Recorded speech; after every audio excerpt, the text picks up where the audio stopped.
And on that note, we can slowly begin. Yes, indeed, it's time for more man-made horrors. Good evening, afternoon, or whatever time of the day it is in your part of the world, and tonight we are going back to reading the Dictator's Handbook, Chapter 6, as of tonight.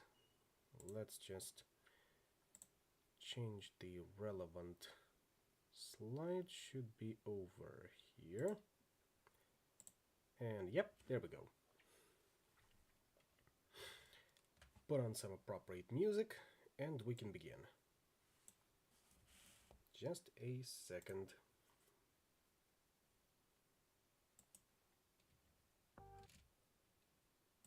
Volume as intended.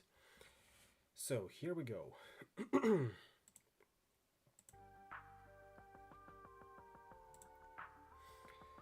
We have seen how leaders come to power, find money and provide public goods, sometimes even for the benefit of society. Yet precious few successful leaders are motivated primarily by the desire to do good works on behalf of their subjects. Everyone likes to be liked, and there is no reason to think that the powerful have anything against being beloved and honored by their people.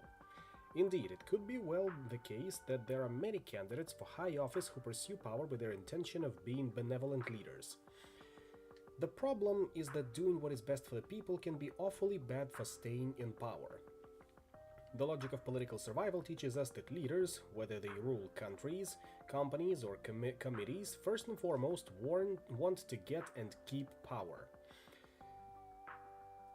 Second, they want to exercise as much control over the expenditure of revenue as they possibly can. While they can indulge their desires to do good deeds with any money at their discretion, to come to power and to survive in office, leaders must rivet their attention on building and maintaining a coalition loyal enough that the ruler can beat back any and all rivals. To do that, leaders must reward their coalition of essential backers before they reward the people in general and even before they reward themselves. We have seen how the coalition's rewards can come in the form of public goods, especially when the group of essentials is large. However, as the essential coalition gets smaller, the efficient thing for any ruler to do is to emphasize more and more the allocation of resources in the form of private benefits to her cronies. Why? Private goods to a few cost less in total than public goods for the many, even when the few get really lavish rewards. This is all the more true when the coalition not only is small, but also is drawn from a very large pool of interchangeables, each clamoring to become a member of the winning coalition with its access to myriad private gains. Successful leaders must place the urge to do good deeds a distant third behind their own political survival and their degree of discretionary control. Private goods are the benefits that most help rulers' coalition loyalty. It is only the private gains that separate the essentials from the masses. For this reason, it's crucial that we next explore the use of private rewards as the means to survive in power. It remains to be seen what rulers do with money if they do not have to spend on buying their coalition's loyalty. That is, any money whose use is at the incumbent's discretion. As we investigate these uses of revenue, we will see that Lord Acton's adage, "Power tends to corrupt, absolute power corrupts absolutely," holds generally true. However, it doesn't quite capture the causality. The causal ties run both ways. Power leads to corruption, and corruption leads to power. As the title of this chapter instructs us, corruption empowers leaders and absolute corruption empowers them absolutely. Or almost so. Remember, as we saw with Louis XIV, no leader ever has absolute power. That's why leaders need coalition members who support them, and why coalition members need opportunities for enrichment if they are to remain loyal to their leader, empowering her to stay on in office, getting and spending money on them. Corrupt politicians are attractive to would-be supporters, and politicians eager for power find it easiest to attract corrupt people to their cause. Leaders want to stay in power and must take whatever actions are needed to do so. Successful leaders are not above repression, suppression, oppression, or even killing their rivals, real and imagined. Anyone unwilling to undertake the dirty work that so many leaders are called on to do should not pursue becoming a leader. Certainly, anyone reluctant to be a brute will not last long if everyone knows he is unprepared to engage in the vicious behavior that may be essential to political survival. If an aspiring leader won't do terrible things, they can be sure that there are plenty of others who will. and if they don't pay their backers to do terrible things, they can be pretty confident that those cronies will be bought off, exchanging terrible deeds for riches and power. Genghis Khan understood this principle. If he came across a town that did not immediately surrender to him, he killed everyone that lived there and then made sure the next town knew he had done so. That way, in aggregate, he didn't actually have to slaughter that many townspeople. They worked out that things would be better for them by giving up, turning their wealth over to him, and accepting that the Mongols would then pass through, leaving the survivors to fend for themselves. Genghis went on to rule much of the known world and to die in his sleep of old age at 65. True, he doesn't have the greatest reputation in the West, although he is revered by his homeland of Mongolia, but he most assuredly was a successful leader. It is fair to say that England's Henry V has a better reputation than Genghis Khan. His St. Crispin's Day speech in Shakespeare's play, Henry V, is received even by the modern reader with passion and admiration. We sometimes forget that Henry was capable of brutality. Much as the English revere him, it may be that he is less warmly received in France, where, at the siege of Harfleur, Shakespeare had him announce, in a properly brutal leader's terms, that he would not know what he would do if the town's governor did not surrender. If I begin the battery once again, I will not leave the half-achieved Harfleur, till in her ashes she lie buried. The gates of mercy shall be all shut up, and the fleshed soldier, rough and hard of heart, in liberty of bloody hand shall range, with conscience white as hell, mowing like grass, your fresh fair virgins and your flowering infants. What say you? Will you yield and this avoid, or guilty in defense be thus destroyed? Fortunately for Harfleur, on hearing Henry's words, the governor surrendered. The most powerful leaders in history, of course, people like Genghis Khan, Henry V, or Russia's Catherine the Great, tend to be autocrats beholden to only a small coalition. Those who are most successful, especially in the modern world, also enjoy a secure means of extracting vast revenues, such as mineral wealth. Provided they remain healthy, such leaders are practically unassailable. That is to say, they are as close to being absolute leaders as one can get. What then is an autocrat to do once in power? They should tax excessively. Genghis Khan is said to have levied a tax of 100% following a conquest. Being a nomad, he didn't need those he defeated to produce for the next year, since by then he and his horde would be elsewhere. They should enthusiastically suppress the people. Joseph Stalin worked out that killing many to catch but a few enemies of the people was worth the expense and loss of innocent lives. He therefore made clear to his commissars that an exorbitant error rate in executing potential enemies of the people was perfectly acceptable. They should hand out lavish rewards to essential supporters. Catherine the Great made sure that even her ex-lovers remained loyal by giving them control over vast tracts of land, thousands of serfs, and the income that came with them. And finally, they should sock money away for their personal use, giving them a rainy day fund to bail themselves out of trouble or assuring a soft landing when their luck runs out and they're overthrown. Haiti's Jean-Claude Baby Doc Duvalier did just that, living lavishly in exile in France until he lost most of his fortune to his ex-wife in a nasty divorce. How should nearly absolute leaders behave? In short, be corrupt. As surely as money makes the world go round, so too does it make the coalition go round. The key to a loyal coalition truly is money. If a leader wants to oppress, suppress, repress, and even kill his enemies, he needs people who will do the dirty work for him. Such brutality can be expensive. That's why successful rulers pay more than anyone else for just such purposes, and needless to say, not a penny more than that. Leaders, essentials, and influentials of autocratic states can flaunt a dauntingly extravagant degree of wealth, especially when you consider that their populations are otherwise destitute, starving, and often dying. Nevertheless, their monopoly on power and force keeps the people down, and it's the money that keeps the select few happy to enforce the regime's will and to protect the leader's power. Lest anyone jump to the conclusion that this is an apt description of only of dictators, private goods in the Democrats' domain are indeed worthy of examination. Needing the help of so many, they don't pay as much as autocrats, but still, even backers of Democrats must have their rewards. Our version of political logic tells us that private rewards capture a larger percentage of government spending when there are fewer essentials.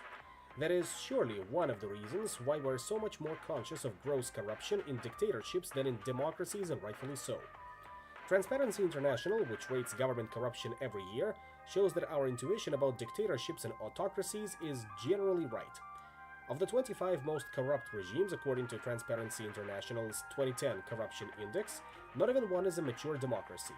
Only a very few, Russia and Venezuela for instance, might be described by some as quasi-democratic, at least in the sense that they appear to have multi-party elections. We say appear because it is also clear in both cases that the opposition parties are severely restricted in their access to the media or in their ability to even hold public rallies. So, to be sure, the highest levels of corruption do belong to illiberal, small coalition regimes. But that does not mean that dependence on a big coalition exempts a government from corruption. It doesn't even mean that large coalition regimes spend absolutely less on corruption than their more autocratic counterparts. Because democratic settings foster lower taxes and more spending on productivity, enhancing public goods than small coalition regimes, dependence on lots of essential tends to correlate with a successful economy. Consequently, it is likely to promote a bigger revenue pie than small coalition settings, as we discussed earlier. Less of the total income pie is taken by big coalition governments, but they are taking a smaller share of a bigger pie, so they should have more revenue at their disposal. Even though the private-public goods mix favors more private benefits in small coalition regimes, the total amount of private rewards can be greater in a large coalition environment. Iran and Turkey are two predominantly Muslim countries, one Shia and the other Sunni, both situated in the Middle East. Iran has vast oil reserves that should lighten the people's tax load, or so one might think. Turkey does not have oil or other substantial natural resource wealth and so needs tax revenue to sustain the government. Both Iran and Turkey have histories of autocratic rule, but with Turkey now a maturing, though still transitional democratic country, while Iran, despite some trappings of democracy, remains authoritarian. In Iran, the votes of the people and the laws of parliament can all be overturned by the will of the supreme leader. In Turkey, the president has limited legislative veto power, as in the United States, so basically it takes unlawful action like a military coup to overrun the will of the people. Iran's population is 73 million, Turkey's 75 million, meaning that the two nations are of comparable size. Iran's corruption ranking in 2010 was the 32nd worst, that is, it ranked 146 out of 178 countries in honest business dealings, making it one of the more corrupt regimes of the world. Turkey's ranking was 56th, placing it in the top third of the world in terms of favoring corruption. That is, 122 countries were rated as more corrupt than Turkey. Not stellar, but a good performance for a transitional democracy. Per capita income in Turkey is about $13,730. In Iran, only $4,530. Thus, despite its vast oil wealth, Iranians, on average, earn only about one-third of what Turks earn. Tax rates are higher in Iran than in Turkey, so despite the oil wealth, Iran extracts more income tax than does Turkey. Both countries have progressive income taxes, although a small group in Iran, known as the bonyads, is exempt from taxation and even exempt from accusations of corruption. They manage the money of the senior ayatollahs and some key military leaders. The bonyads are reputed to control 20 to 25% of Iran's annual income. Not bad as private benefits go. To properly compare the countries, it's useful to look at how much tax an Iranian and a Turk must pay. On $4,530, an Iranian pays for $762, and a Turk pays only $680, based on exchange rates as of December 2nd, 2010, for the Turkish lira and the Iranian rial to the US dollar. In income tax, at a Turkish per capita income of $13,730, a Turk pays $2,450, and an Iranian $2,809. So as expected, Iran's government takes a bigger part of a smaller gross national product pie. In fact, the World Bank reports that Turkey's government revenue came to 22.5% of GDP in 2008, the latest year reported. Iran's in the same year was 32%. At Turkey's GDP, government revenue in 2009, the latest year reported, was $138.8 billion. Iran's government revenue, given its 2009 GDP, was $105.9 billion. Despite the higher taxes in Iran, Turkey's government revenue pie is larger than Iran's. Iran's revenue pie, despite its greater tax take, is only about 76% of Turkey's. Thus, if Iran spends 25% of its revenue on private goods for its relatively small coalition of essential backers, then Turkey would only need to allocate 19% to private rewards to spend the same amount of dollars as Iran spends on private benefits. It is very likely that Turkey spends much less both as a percentage of the pie and in total than does Iran on corruption and other private goods. But as we saw, it is entirely possible to engage in an absolute amount of corruption in a large coalition regime that is equal to the absolute amount in a small coalition setting. Corruption will be reported as greater in the small coalition environment because, after all, it is a bigger proportion of the available revenue of GDP pie. It is important to remember that the value of private gains for the millions of individual supporters in a democracy is small. It is substantial for even the few key individual backers in an autocracy, even if the total spent on private goods is the same in both. For instance, Turkey's winning coalition could easily be about 20 million voters. Turnout in Turkey's 2007 election was just under 36 million, out of 42.5 million registered voters and 48.4 million total eligible voters. With 36 million voting, the winning coalition in Turkey's first past-the-post elections could have been more than 18 million. Iran's winning coalition could easily be no more than several thousand. Let's err on the side of overstating Iran's winning coalition by assuming it is as many as 100,000 people, including religious leaders, local and national political elites, important civil servants, key military officers, and the government's goon squads, the Basij led by Ayatollah Khomeini's son, who enforce its anti-protest efforts. If Iran spends as little as $5 billion on private rewards, we have no way of knowing the actual amount, then the average coalition member gets $50,000 more than 10 times per capita income. If Turkey spends the same amount on private benefits, and again we have no way of knowing the actual amount, then the average Turkish coalition member can expect to receive only $250, less than 2% of per capita income. Of course, in either case, most coalition members will get much less than the average and a few will get vastly more. But obviously there will not be many coalition members in Turkey who are willing to beat and even kill their fellow citizens for $250. It is equally obvious that in relatively poor Iran, for $50,000 a head, it should be easier for the regime to get supporters to go out and oppress their fellow citizens. If private goods make up a part of every government spending just as they make up a part of every corporation spending.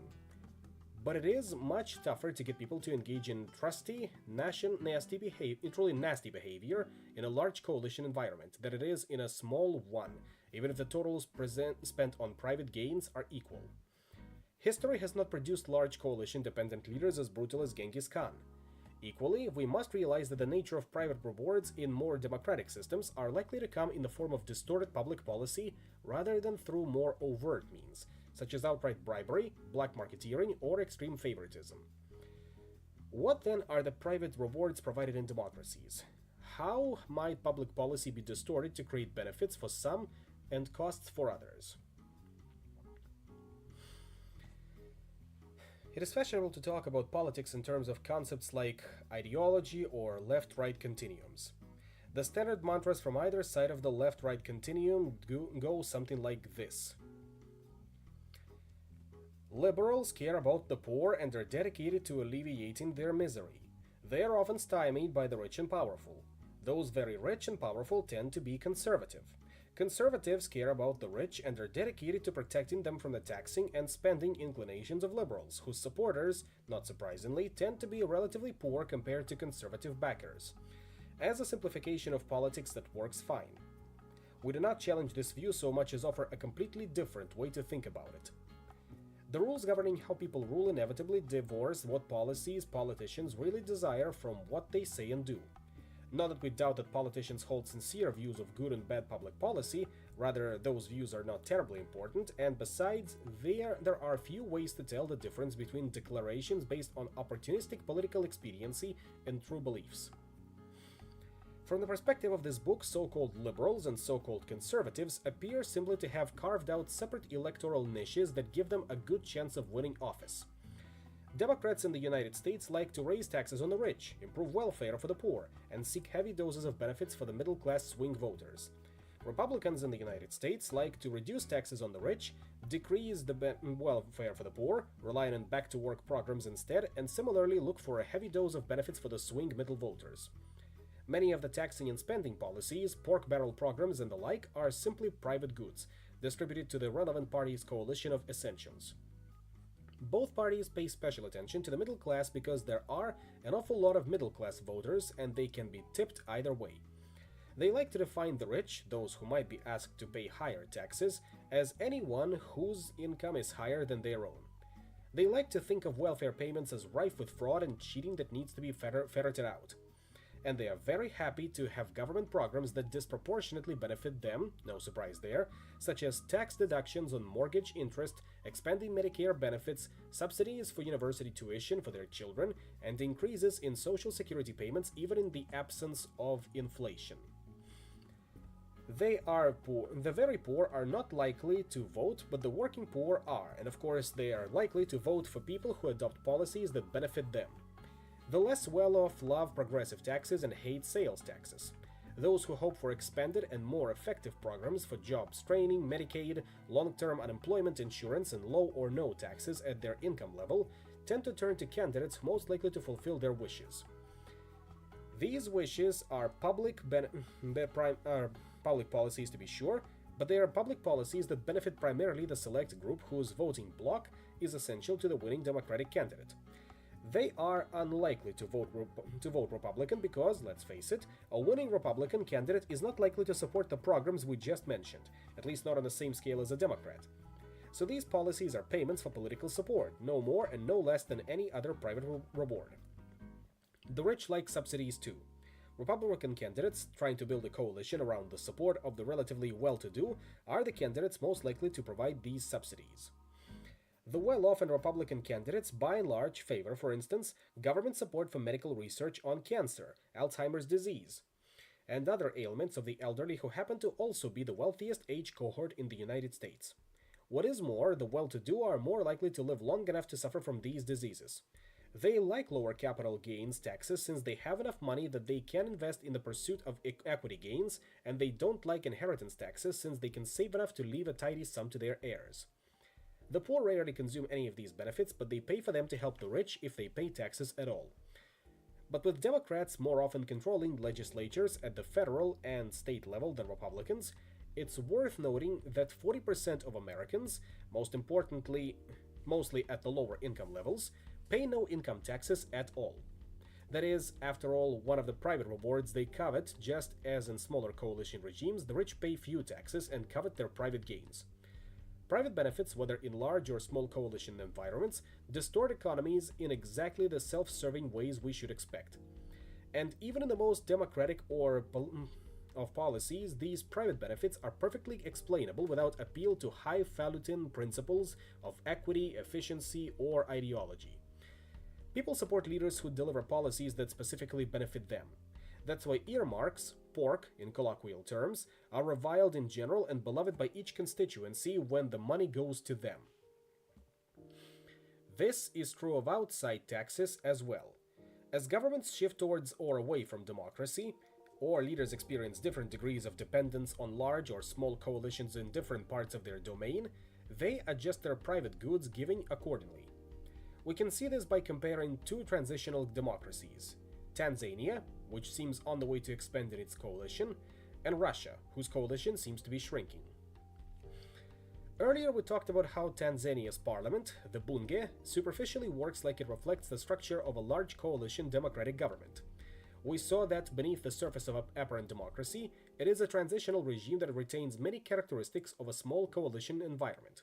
That is, the selectorate expanded more quickly than the winning coalition, emulating a rigged system. This standard problem of transitional regimes is accomplished through a variety of means that restrict how large the coalition can be, even as universal suffrage is introduced. One of the ways in which the coalition is kept artificially small in Tanzania is by reserving many parliamentary seats for women who are indirectly elected by the parties in parliament and by permitting several members of the bunge to be appointed by the president. The result is that the true size of the required winning coalition is much less than a majority of the legislature. And when we zoomed in on district-level elections in Tanzania, we realized that, just as in multi-candidate elections in Bell, California, In Tanzania's parliamentary districts, a winning coalition only requires one more vote than the second largest of the many parties competing for office. This translates into needing less than 10% of the vote, and very often much less. To get that crucial percentage, the government doles out private rewards. Tanzania's main crop is maize. The government therefore selectively provides vouchers for subsidized purchases of maize seed. The vouchers to different districts are of varying value, providing two opportunities to observe private rewards at work. Our perspective implies that who gets vouchers and how much the vouchers are worth should be driven by the size of the winning coalition in each district. After all, the voucher program could just be a central government reward to loyal small coalition constituencies. Large coalition districts in that case would be unlikely to receive vouchers or would only receive vouchers of little value even if they are heavily dependent on maize production and are impoverished. In providing vouchers, the Tanzanian central government confronts an opportunity to equalize or distort economic and social conditions. It could make decisions purely on a needs basis, poverty and low productivity, or it could make decisions to dole out resources on a political survival basis, that is, rewards for the politically loyal rather than economically needy. And what do you think they do? Without boring you with the details of the statistical analysis of the data, here are the essentials when it comes to maize vouchers in Tanzania. As we have sadly come to expect, the impact of coalition size is substantial, with a doubling of the size of a district's presidential election, winning coalition being equal to about a 69% decline in the prospect of receiving vouchers. The value of the vouchers is even more dramatically responsive to coalition size than it is the likelihood of receiving them.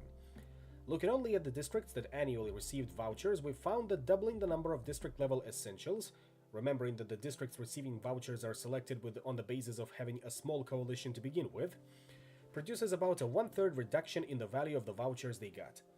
Thus we find that even among the small coalition districts, those most likely to receive vouchers, the central government sharply discriminates between those that value private goods the most, the smallest coalition districts, and those that value such goods least, the relatively larger small coalition districts. How about handing out vouchers on the basis of need? It turns out that productivity is linked to the odds of getting vouchers and to their worth, but it is the higher productivity districts that do better, not the ones needing help improving their productivity. As for poverty and vouchers, it turns out that need has no impact on the use of vouchers to help stimulate the agricultural economy, the very purpose of government gives for the program. Leaders' self-interest once again trumps a choice to do what's best for the people, except as expected when the district-level winning coalition is large. In those districts, just as we have learned to expect, there are more effective public policies.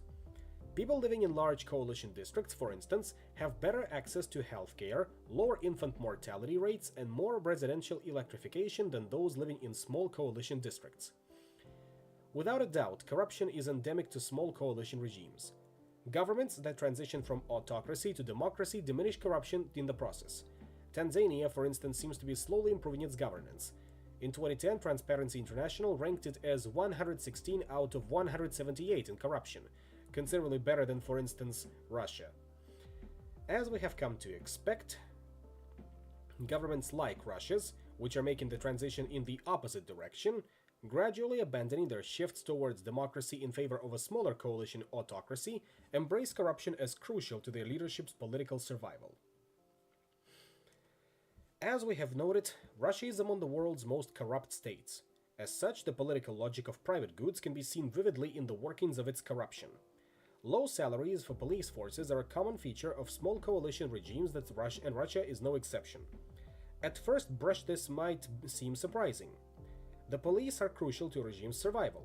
Police officers are charged with maintaining civil order, which often boils down to crushing anti-government protests and bashing the heads of anti-government activists. Surely inducing such behavior requires either great commitment to the regime or good compensation. But as elsewhere, the logic of corruption takes a more complex turn. Though private rewards can be provided directly out of the government's treasury, the easiest way to compensate the police for their loyalty, including their willingness to oppress their fellow citizens, is to give them free rein to be corrupt. Pay them so little that they can't help but realize that it is not only acceptable but necessary for them to be corrupt. then they will be doubly beholden to the regime. First, they will be grateful for the wealth of the regime lets them accumulate. Second, they will understand that if they waver in loyalty, they are at risk of losing their privileges and being prosecuted. Remember Mikhail Khodorkovsky? He used to be the richest man in Russia. We do not know whether he was corrupt or not, but we do know that he was not loyal to the Putin government and duly found himself prosecuted for corruption. Police face the same threat. Consider former police major and whistleblower Alexei Dymovsky. Mr. Dymovsky, by his own admission, was a corrupt policeman in Novorossiysk, a city of 225,000 people. He noted that on a new recruit's salary of 413 a month, that's 12,000 rubles at the time of the writing of the book, which was 2012, he could not make ends meet and so had to turn to corruption. Dymovsky claims he personally only took very small amounts of money. Whether that is true or not, we cannot know. What we do know is what happened next. In a video he made and sent to Vladimir Putin before he became famous on YouTube, Mr. Dymovsky also described a practice that is considered common in Russia. When officers end their shifts, they have to turn over a portion of their bribes to the so-called cashier, a senior member of the department. Typically $25 to $100 a day. If officers do not pay up, they are disciplined. According to his own account, Mr. Dymovsky eventually grew tired of being corrupt and feeling compelled to be corrupt. As the New York Times reported, he inquired of Vladimir Putin, "How can a police officer accept bribes? Do you understand where our society is heading? You talk about reducing corruption," he said. "You say that it should not be just a crime, that it should be immoral.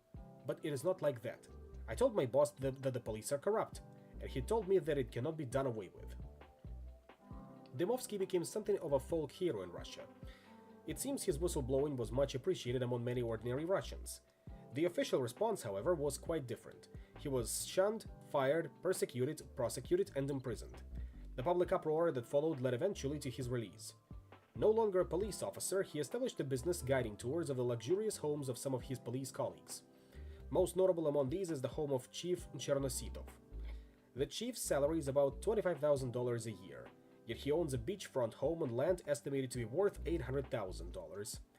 The chief offers no account of how he could afford his home, and it should be noted he remains in his position as chief. He certainly has not faced imprisonment for his apparent corruption, but then, unlike Mikhail Khodorkovsky or Alexei Dymovsky, Novorossiysk's police chief has remained loyal to the governing regime. As for Dymovsky's whistleblowing, it did prompt a response from the Kremlin. Russia's central government passed a law imposing tough penalties on police officers who criticize their superiors. As the Times notes, the law has come to be known as the Dymovsky Law. Corruption is a private good of choice for exactly the reasons captured by the Dymovsky affair. It provides the means to ensure regime loyalty without having to pay good salaries. And it guarantees the prosecutional means to ferret out any beneficiaries who fail to remain loyal. What could be better from a leader's perspective?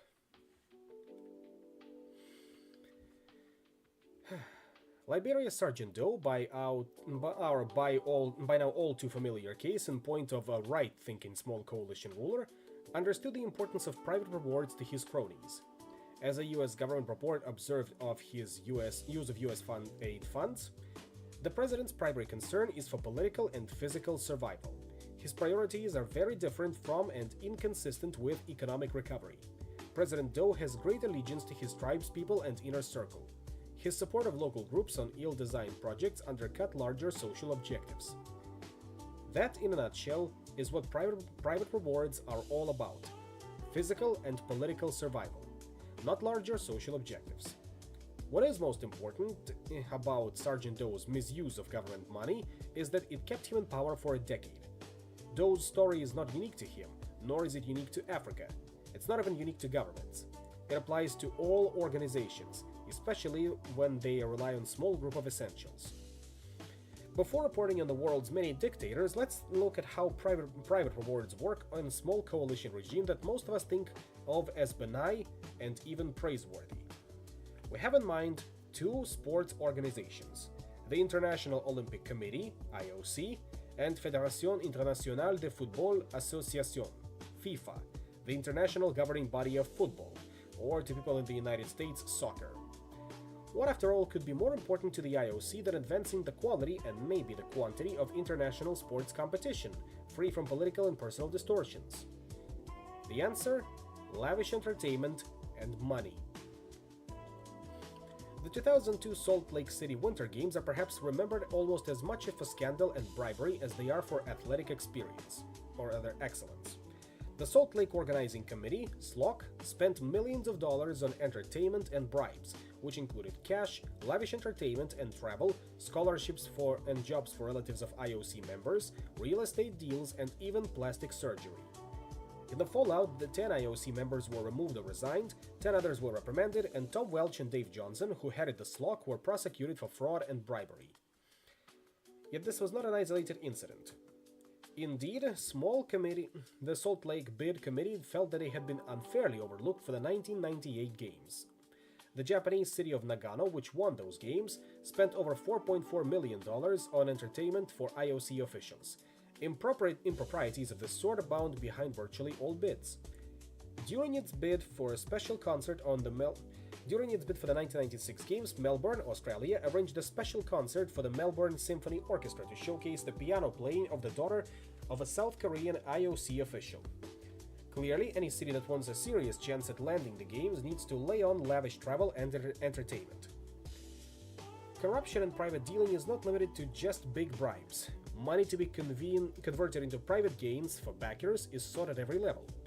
Indeed, the 1996 Summer Games held in Atlanta demonstrate that no threat to the IOC's chance to shift monies into its cronies and essential backers is too small to capture their attention.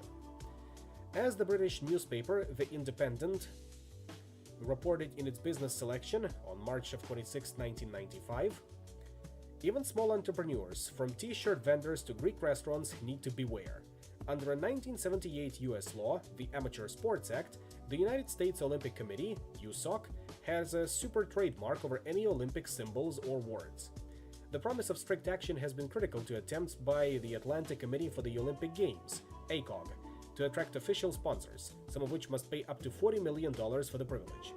Those already signed up include Coca-Cola, which is based in Atlanta, IBM, Kodak, Xerox, and the car makers General Motors and BMW. Eyebrows have been raised, however, at steps taken to protect the Olympic trademark. An Atlanta artist wanted the trademark US Atlanta to market her works.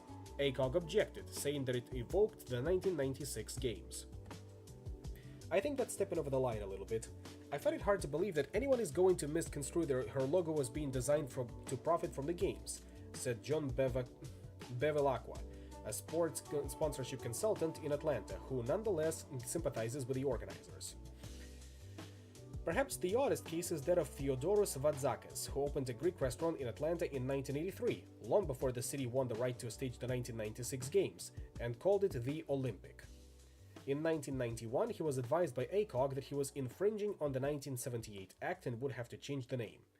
Eventually, he did, at a cost to himself of $1,000, calling it Olympia Restaurant and Pizza. "I'm very upset about this," he complained, "but I changed the name because I don't have any money to fight these kinds of people. Really, I think it's crazy." Even one of the authors of this book, Buena de Mesquita, experienced firsthand how eager Olympic committees are to control the flow of money and the opportunities for private gains. His wife, Arlene, together with two friends, founded a company called Cartwheels, which they eventually sold, to make fun products like t-shirts, jewelry, stationery, and music CDs, all in a gymnastics theme for competitive gymnasts. As Arlene recalled about Cartwheel's experience with regulations from the IOC and the USOC leading up to the 1996 Atlanta Olympics, "Our company designed t-shirts and other products for gymnasts. Prior to the Atlanta Olympics, we tried to design some with rings, torch, or any other Olympic-related logo, but were told that no one would print them and we would wind up with big legal problems. It didn't matter if we used completely different styles or colors from the official designs. We could not use any form of the word Olympic, nor any allusion to rings or torch. We even had to stay away from the official colors. In order to fulfill our clients' demands for Olympic goods, we had to buy only official USOC products at greatly inflated prices. Some of the quality was awful, making us wonder about how some of these companies get their sponsorship." The answer, according to our way of thinking, is straightforward. Cartwheels, like many others, was compelled to pay high prices and buy from vendors chosen by the IOC or AOC to fund the pot of money that the IOC and AOC used to enrich itself, and pay for the lavish private rewards it doled out to others. And just as we should expect, quality was as low as prices were high. The scandalous corruption that seemed to accompany almost all business aspects of the Olympics appeared in finally to come to a head with Salt Lake City. The negative publicity surrounding the corruption scandal did inspire the IOC to promise reforms and to place restrictions on gifts, luxury travel, and perks in bidding cities. But as the dictates of political survival lead us to expect, this was unlikely to last since the Olympics organizations are all small coalition operations. In fact, an undercover investigation by the BBC's news program Panorama suggests bribery is still active. In the run-up to the announcement of the location of the 2012 Games, secretly taped meetings suggest a price on the order of around $100,000 to $200,000 per IOC vote. Distressing to sports lovers to be sure, but this is no surprise to anyone who thinks about political survival.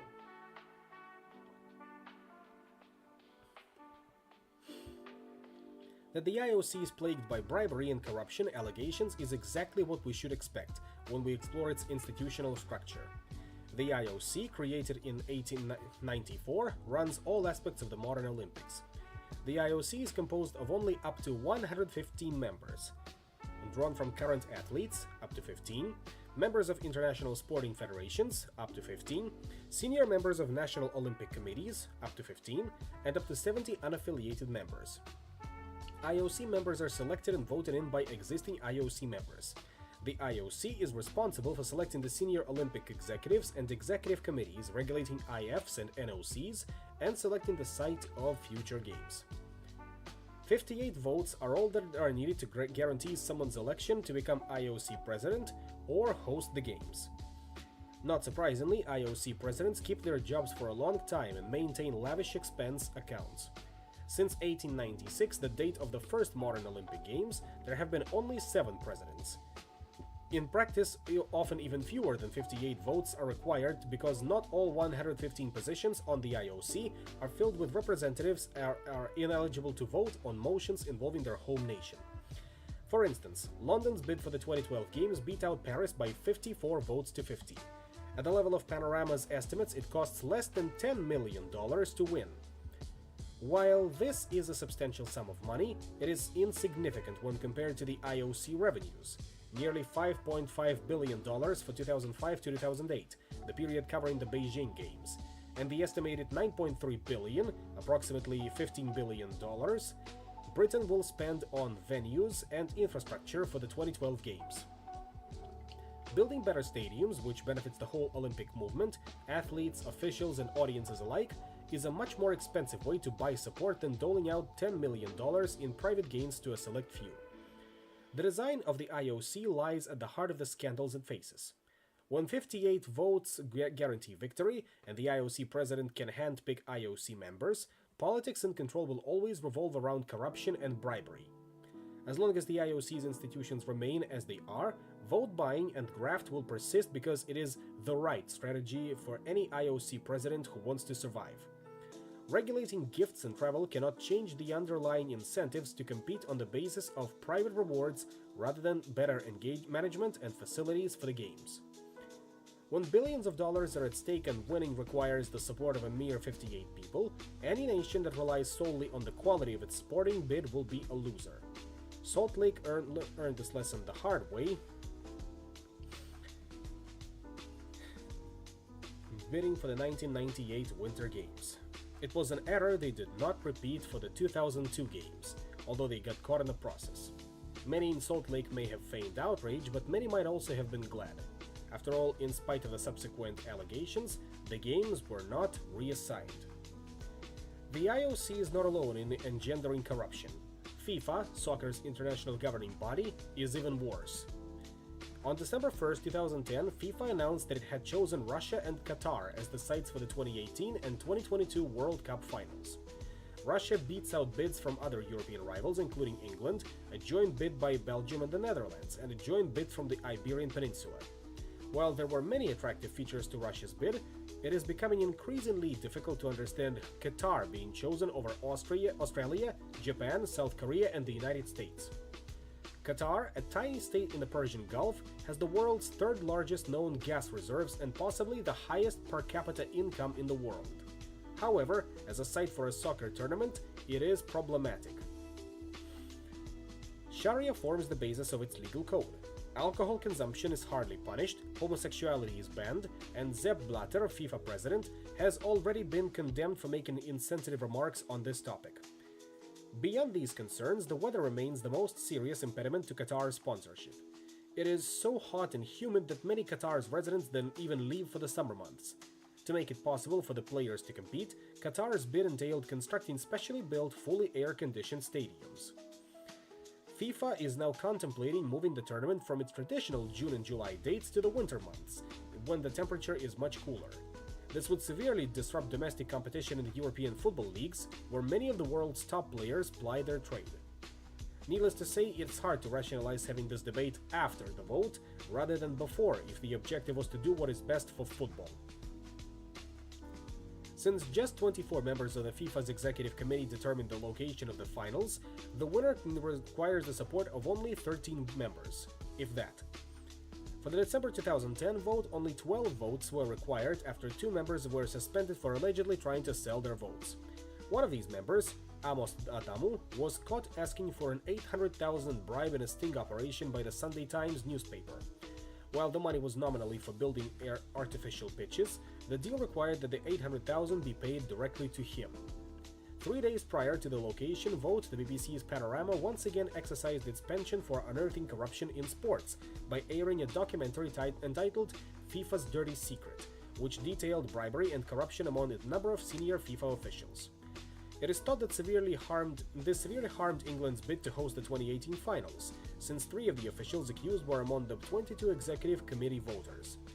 Perhaps the fact that the backers of England's bids, including British Prime Minister David Cameron, immediately expressed full confidence in the fidelity of the accused FIFA officials is a telling sign that bribery is the modus operandi at FIFA. Why call for an investigation? After all, what this could only imperil England's future prospects. Fortunately, devising reforms that would promote sport and competition over bribery and corruption is straightforward, and the comparison of bribery at the 2 institutions shows why. To buy the Olympics takes approximately 4 times as many votes as to buy the World Cup, 58 versus 13. And if the details of alleged corruption are to be believed, the size of bribes is substantially smaller, $100,000 to $200,000 per vote versus $800,000. This is a direct illustration of the role of institutions in action, and it makes the solution clear. As the number of supporters needed increases, private goods become less important. Bribery could easily be made a thing of the past by simply expanding the IOC. For instance, all Olympians might be made IOC members eligible to vote for the executive officers and the size of future games. There were nearly 11,000 athletes at the Beijing Summer Games and over 2,500 at the Vancouver Games.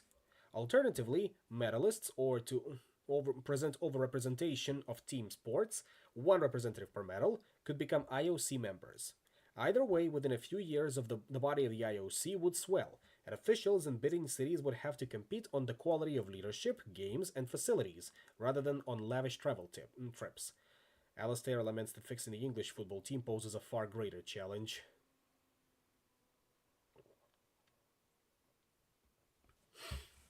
Also looks like this playlist finally ran out, so time to put on something else. I'm thinking for this one I am going to go with, let's see.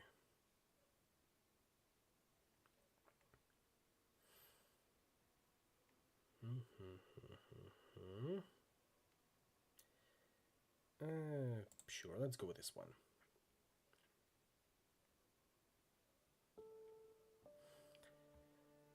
From any boss's perspective, the best way to organize a business is exactly the same as the best way to organize a government. Rely on a small group of essentials drawn from a small group of influential selectors, who are drawn from millions of interchangeable selectors. That, of course, is a perfect description of most modern, publicly traded corporations. It also happens to be a pretty good description of organized crime families. A coincidence? Probably not, and not for the reasons you may be thinking. Stretching now. And there we go. Big corporations do not coerce people to consume their services. In fact, they provide valuable services that lead people voluntarily to spend money on them and to make themselves generally better off for having done so. But, like the mafia and like monarchies and petty dictatorships, publicly traded corporations are made up of a small coalition, a small group of influentials and masses of interchangeables. That means that for their leaders, the CEOs, CFOs, and other senior management, to survive in office, they must provide lots of private goods to their coalition of essential supporters. The media, itself made up of just such corporations, likes to portray Wall Street businesses as tone-deaf and greedy. We take a broader view. Pretty much all of us are greedy, some for money, some for adulation, some for power, but all greedy nonetheless. Some few among us have the opportunity to act on our greed, while most of us are confined to pursuing our greed in minor ways. Wall Street bankers have the opportunity to satisfy their desire for money and power in a big way, and we should not be surprised that they do so. As we all know, the world economy went through a massive tumble in recent years. Even several years after the near depression's onset, unemployment remained high and economic growth meager. Tell us about it. And yet, here being the media's basis for the accusation of tone deafness, Wall Street bonuses remained huge even as the banks lost their proverbial shirts. Wall Street financial houses distributed $18.4 billion in bonuses in 2008, even though many of the largest Wall Street firms begged for and got billions in bailout money from the federal government. Of course, these bonuses, distributed among the leaders, their coalition, and their influential backers, are the very private goods that helped keep the existing managers in their jobs. It is equally worth noting that these bonuses were more than 40% lower than in 2007, the year before the economic collapse. Private goods are doled out from revenue.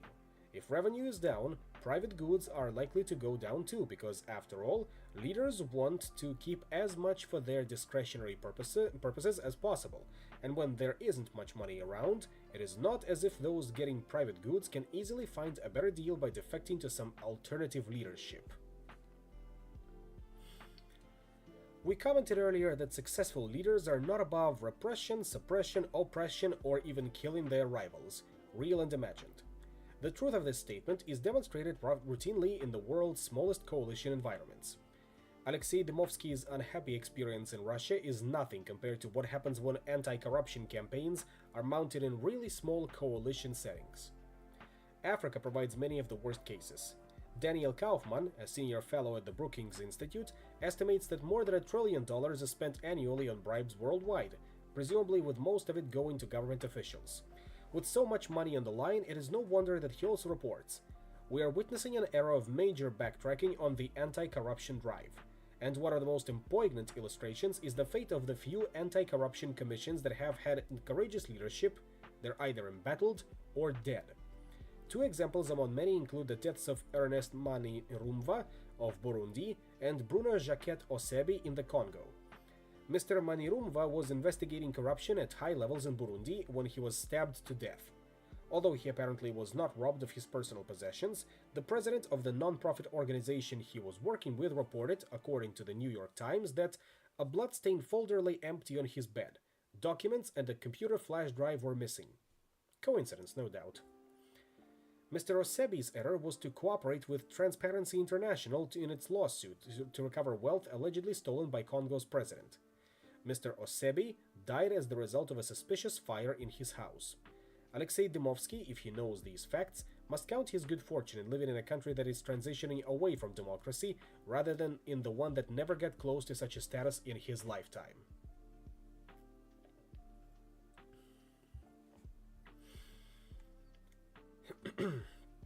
Whistleblowing is not the only way to get in trouble. Leaders can put themselves at dire risk if they take their coalition loyalties for granted. The rules governing rulers teach us that leaders should never underpay their coalition, whether they do so to reward themselves or the common people. Those who want to enrich themselves must do so out of discretionary funds, not coalition money. Those who want to make the people's lives better, likewise, should only do so with money out of their own pockets and not at the expense of the coalition. Leaders sometimes miscalculate what is needed to keep the coalition happy. when they make this mistake, it costs them their leadership role and very, very often their life. The stories of crime boss Big Paul Castellano and Roman Emperor Julius Caesar are cautionary tales for any who would make the mistake of not giving the coalition its due. Big Paul Castellano, who inherited control of the Gambino crime family in 1976, made just such a mistake. He shifted the focus of the family business to racketeering and shaking down the construction industry. Indeed, it was said that no concrete could be poured on projects worth over $2 million in New York City without the mafia's permission. That would have been fine for his crime family if the wealth from these new activities flowed to its members, or if he continued to pay sufficient attention to their traditional revenue sources. Instead, he neglected the traditional businesses like extortion, loan sharking, and prostitution that were the source of income for his coalition of mafiosi. When a moment of opportunity presented itself, triggered by the death of a key supporter, Aniello Neil Della Croce, and the pressures from the ongoing Mafia Commission trial prosecuted by Rudy Giuliani, Castellano's erstwhile backers turned on him. John the Dapper Don Gotti, Frank DeCito, Sammy the Bull Gravano, and other captains worked together to gun down Castellano outside of Sparks Steakhouse on 46th Street in New York. Castellano rewarded himself at the expense of his supporters, and it cost him his life. A few thousand years earlier, Julius Caesar's mistake was to help the people at the expense of his backers, and this too cost him his life. Julius Caesar's death at the hands of some of his closest supporters is often portrayed as the slaying of a despot, but the facts don't support this interpretation. Julius Caesar was a reformer. He undertook important public works, from redoing the calendar and relieving traffic congestion to stabilizing food availability. He also took steps specifically designed to help the poor. For instance, he provided land grants to former soldiers and got rid of the system of tax farming, replacing it with a more orderly and predictable tax system. Not only that, he relieved the people's debt burden by about 25%. Not surprisingly, though these policies were popular with the people, many came at the expense of Rome's prominent citizens. Tax farming was, of course, lucrative for those lucky few who got to extract money from the people. High indebtedness was also lucrative for those who were owed money. These groups found Caesar's reforms hitting them straight in their anachronistic pocketbooks, and therefore not at all to their liking. Popular though many of his reforms might have been with the man on the street, they harmed the welfare of the powerful influentials and essentials, and it was of course these people who cut him down. Caesar made the mistake of trying to help the people by using a portion of the coalition's share of rewards. It is fine for leaders to enrich the people's lives, but it has to come out of the leader's pocket, not the coalition's. The stories of Caesar and Castellano remind us that too many good deeds or too much greed are equally punished if the coalition loses out as a result. As we have seen, there is a fine balance between giving enough private goods to keep the coalition loyal and giving too much or too little. When money is spent elsewhere that rightfully belongs to the coalition, there is a serious risk of a coup d'etat. When more money is spent on the coalition than is their due, then the incumbent wastes funds that would otherwise have been his. What is a leader to do with any money that needs not to go to the coalition to buy loyalty? There are two answers to this question: sock it away in a secret account, or lavish it on people. Those who are most successful at stealing for their own benefit open the door to joining our Hall of Fame. Those who are more civic-minded spend discretionary money to help the people, but only some of them are good at it. The successful join our Hall of Fame, and the unsuccessful, those with bad ideas about civic improvement, become members of our Hall of Shame. According to Frank Gonzalez, a politician in Mexico before democratization, a politician who stays poor is poor at politics. On this basis, Zaire's Mobutu was a political genius. He allegedly stole billions. His biographer Michel Arong observes that no other African autocrat has proved such a wily survivor. No other president has been presented with a country of such potential yet achieved so little. No other leader had plundered his economy so effectively or lived a high life to such excess. Indeed, the word kleptocrat, meaning rule by theft, was coined to describe Mobutu's style of governance.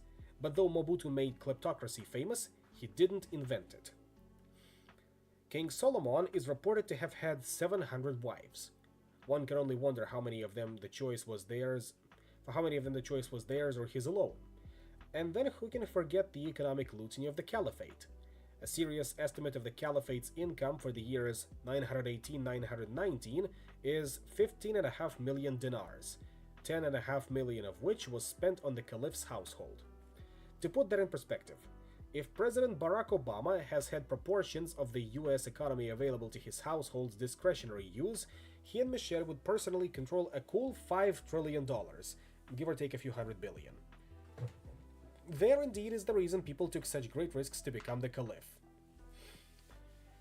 Small coalition leaders have tons of money to use as they see fit. Even though they compensate their coalition of essential backers well, with so few who need to be bribed, plenty is left over. Some incumbents may choose to use their discretionary pile of money for civic-minded purposes. We'll talk about them when we discuss Hall of Shame and Hall of Fame leaders. But an awful lot just want to sock the money away for a rainy day. It is to accommodate such leaders that secret bank accounts exist. The prevalence of master thieves among world leaders is striking.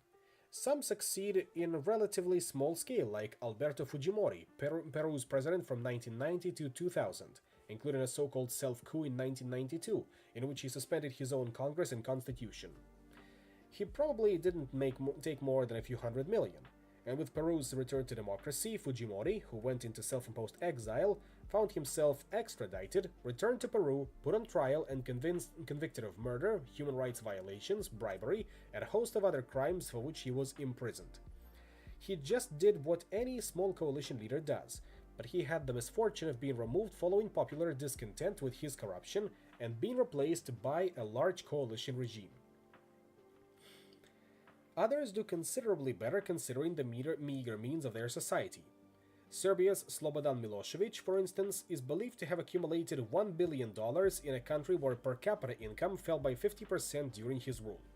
He followed key political principles. His coalition was small, he taxed heavily, allowing him to make a fortune on the backs of the poor Serbs, and he made sure to keep the people downtrodden. Reliable reports indicate that he precipitated food shortages and massive unemployment for Serbs who opposed him, leaving millions in desperate circumstances while enriching 10,000 influential supporters. Moving up the ladder of success when it comes to treating the national treasury as one's personal account, we come to Iraq's Saddam Hussein. He built billion-dollar palaces for himself while his country's infants died of easily treatable diseases. Other notable national thieves distinguished by their relative take given the impoverishment of their societies are such figures as Uganda's Idi Amin, Haiti's Papa Doc Duvalier, and then his son, Baby Doc Duvalier, and the list goes on. They all typified the rule of successful autocrats. They know how to build, manage, and finance tight coalitions while enriching themselves. But they are all, except for Mobutu, little leaguers when compared to the champion Hall of Famers. When it comes to the creme de la creme of kleptocrats, some of the greats include Indonesia's Suharto, president from 1967 to 1997, Zaire's Mobutu, president from 1965 to 1997, the Philippines' Ferdinand Marcos, from 1965 to 1986, and perhaps the current incumbent frontrunner, Sudan's Omar al-Bashir. He came to power in 1993 and still is in office as of this writing, despite indictment by the International Criminal Court for human rights violations, war crimes, and genocide. Let's see, 20 seconds back. Should be this one. They all typify the rule of successful autocrats. They know how to build, manage, and finance tight coalitions while enriching themselves. But some of the greats include Indonesia's Suharto, Zaire's Mobutu, the Philippines' Ferdinand Marcos, and perhaps the current incumbent frontrunner, Sudan's Omar al-Bashir. He came to power in 1993 and is still in office as of this writing, despite indictment by the International Criminal Court for human rights violations, war crimes, and genocide. There we go. Mr. Suharto, referenced to by The Economist magazine as the king of kleptocrats, is alleged by Transparency International to have stolen up to $35 billion from his country. His late wife, Madame Tien, was often known as Madame Tien Percent.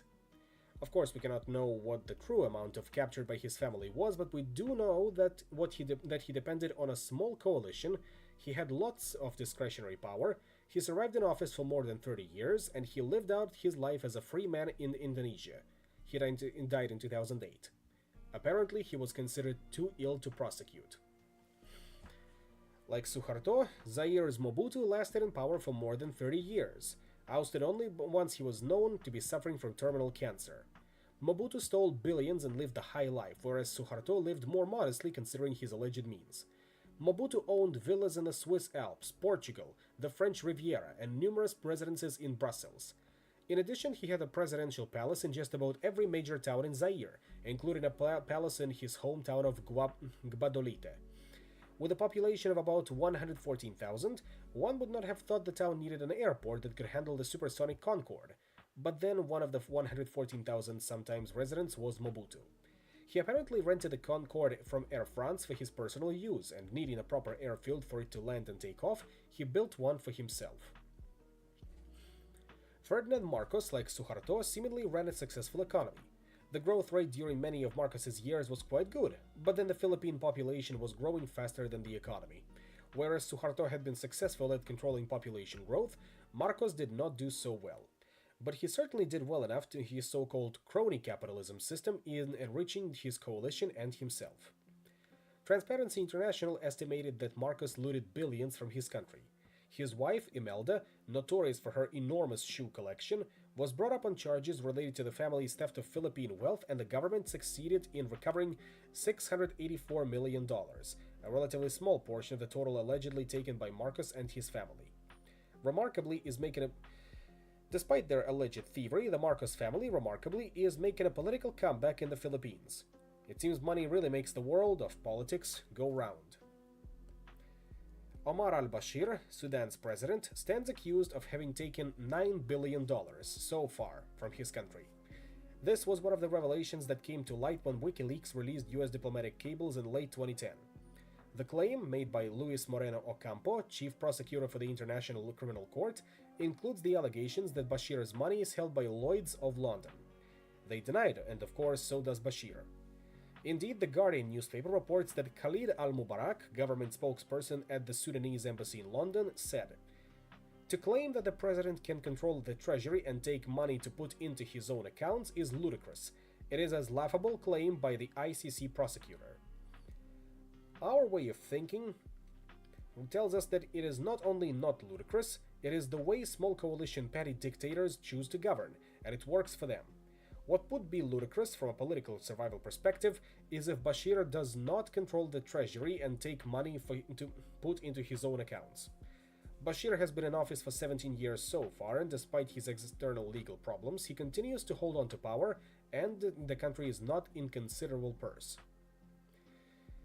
Discretion means leaders have choices.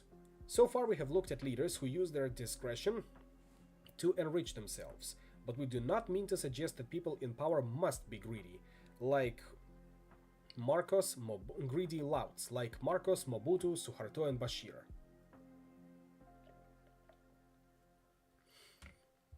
It is entirely possible for autocrats to be civic-minded, well-intentioned people, eager to do what's best for the people they govern. The trouble with reliance on such well-intentioned people is that they are unconstrained by the accountability of a large coalition.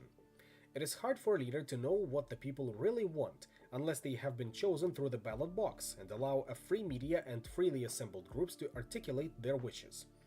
Without the accountability of free and fair elections, a free press, free speech, and freedom of assembly, even well-intentioned small coalition rulers can only do whatever they and their coalition advisors think is best. We chose by reflecting on exemplars among well-intentioned leaders of what we call the Hall of Shame and the Hall of Fame. That is, those who wanted to do well and didn't, and those who wanted to do well and did. The Soviet Union's Nikita Khrushchev well illustrates a member of the Hall of Shame.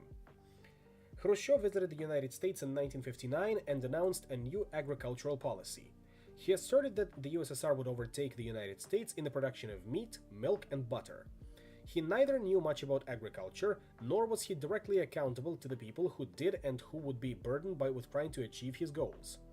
There is no reason to believe that Khrushchev hoped to gain personally from his ill-conceived agricultural policies. Indeed, there is no evidence that he socked away public money for his personal use. Rather, he seems genuinely to have wanted to improve the lot of the Soviet people. Good intentions notwithstanding, his agricultural program and its implementations were a disaster. Local officials, wishing to please Khrushchev and sensitive to the potential political consequences of failing to meet his expectations, committed to fulfilling his demand for increased production. Their pledges to meet his goals, of course, could not be met with the primitive farming technology available to the Soviet Union. The upshot of Khrushchev's civic-minded ideas was that farmers had to slaughter even their breeding cattle to meet the meat quotas to which they were committed. Look up Ryazan Wonder at some point. This is precisely what it's referring to. The upshot of Khrushchev's civic-minded ideas was that farmers had to... They even went as far as to buy meat from state stores, pretending later that they had produced it when they sold it back to the government.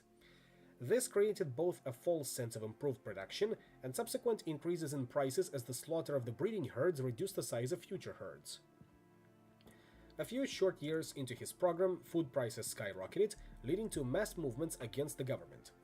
Official Soviet reports indicate that 22 people were killed, 87 wounded, 116 demonstrators were convicted, and 7 were executed in response to the people taken to the streets.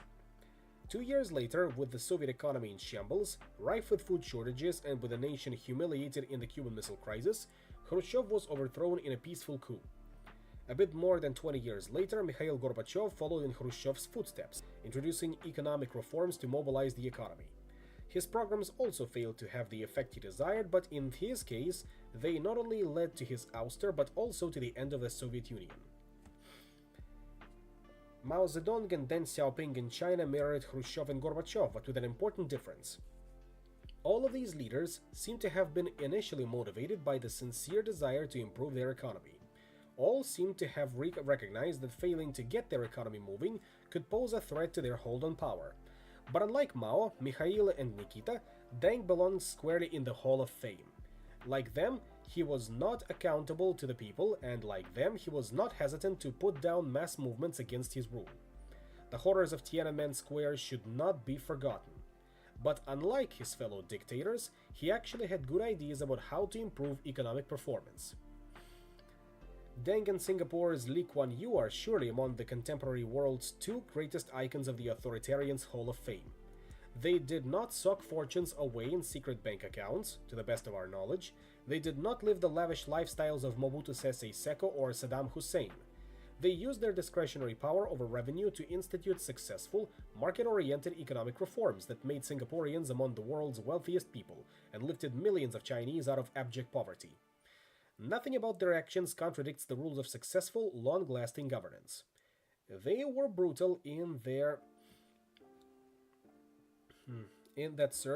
one that served their interest in staying in power. Deng with murderous violence, and Lee Kuan Yew through the power of the courts to drive his opponents into bankruptcy. Lee's approach was vastly more civilized than Deng's, but nevertheless, it was the arbitrary and tough use of power dictated by the logic of political survival. And that, in the end, is what politics is all about.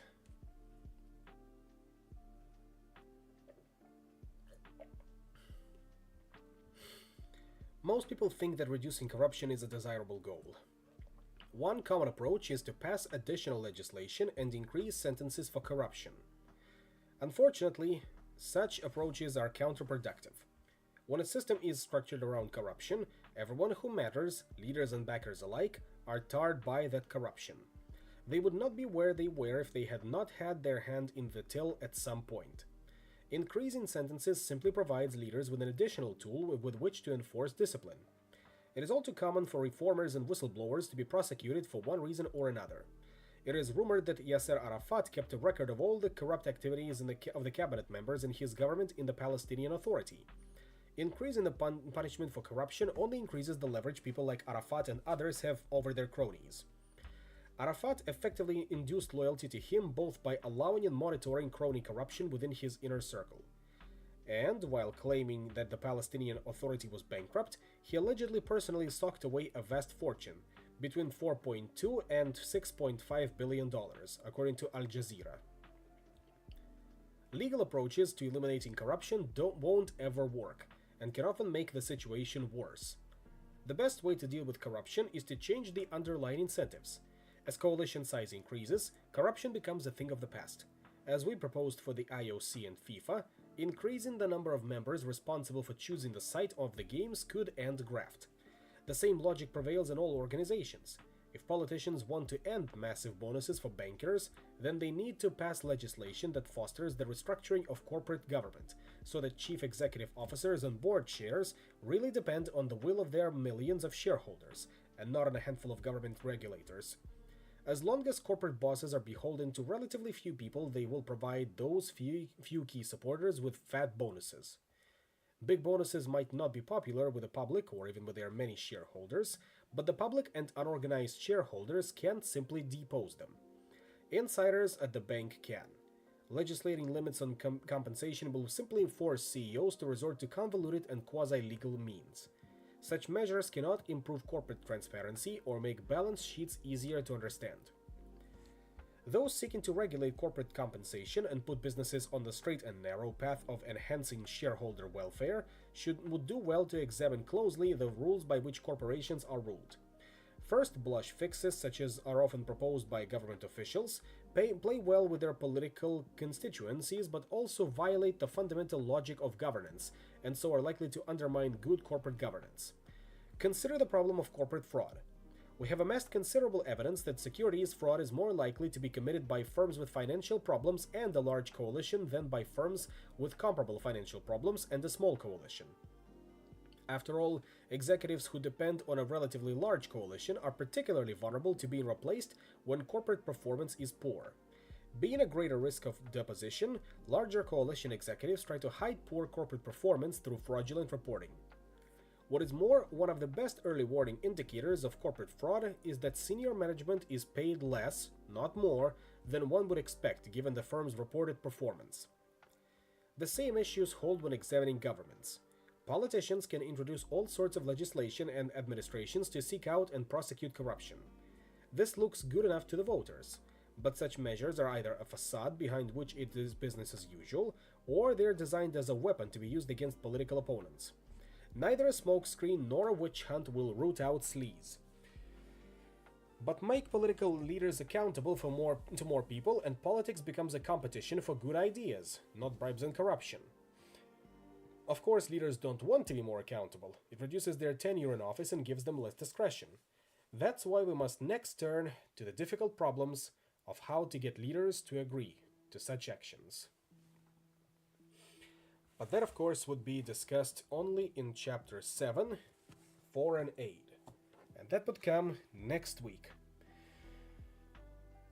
Right now, though, I would like to thank you all for coming. Hopefully you are learning something new from every lecture we're having on these Tuesdays. I certainly know I do. Sometimes you are opening up undesirable facts about the world during these moments, but knowledge is the best weapon when it comes to dealing with things like that. I'm certainly glad that you are having a blast when it comes to that. For now, of course, I'm going to have to bow out for the night because I have some other obligations to fulfill. No game dev tonight, sorry. And on that note, I'd like to thank you all for coming, and I will see you all tomorrow, when we'll be putting Mechanicus on hold, and as it goes, hopefully this time we'll be playing modded Halo Wars campaign together with Kix. Good night.